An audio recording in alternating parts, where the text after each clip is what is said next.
At the council meeting on Tuesday night, the City Council voted 4-3 to shrink the number of traffic lanes from 4 lanes to 2 on a 1-mile stretch of 68th Street, thus putting the street on a diet.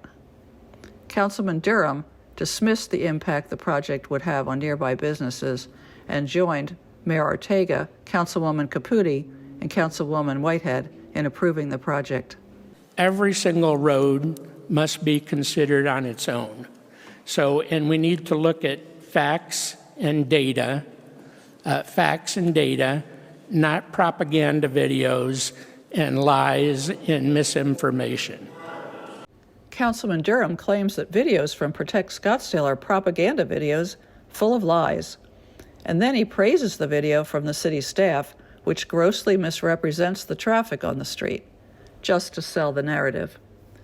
So we look at the facts of 68th Street. Now, right now, our traffic engineers tell us that the road is at less than half of its capacity. This is the most recent data that we can possibly get.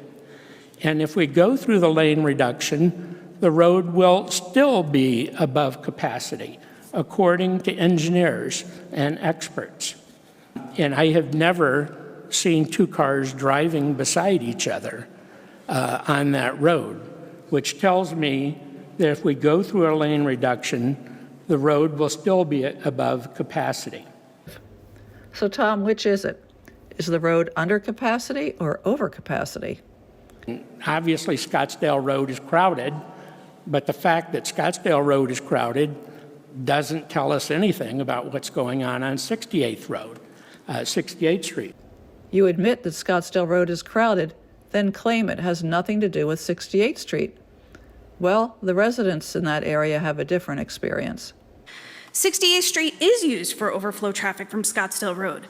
The other streets are already full. That's why they're coming to 68th Street. It's another street that takes the pressure off of Scottsdale Road and 64th and the other up and down streets. City staff have admitted that this road diet is meant to divert traffic to other streets in the area. Why would you create traffic bottlenecks on a road used by drivers to bypass the traffic backup on Scottsdale Road, for example?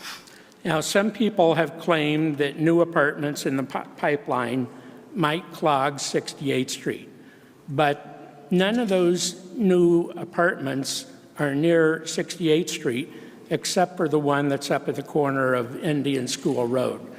Wow, this might just be the most ridiculous comment of the night.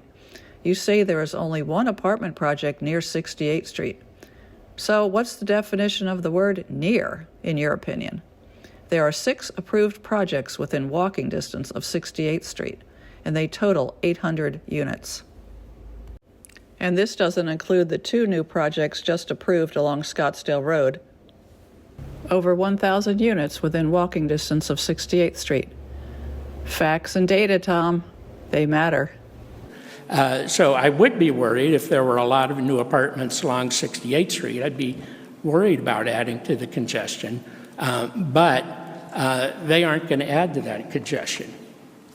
It seems clear to me that the people who actually live in this area are enthusiastically in support of this project.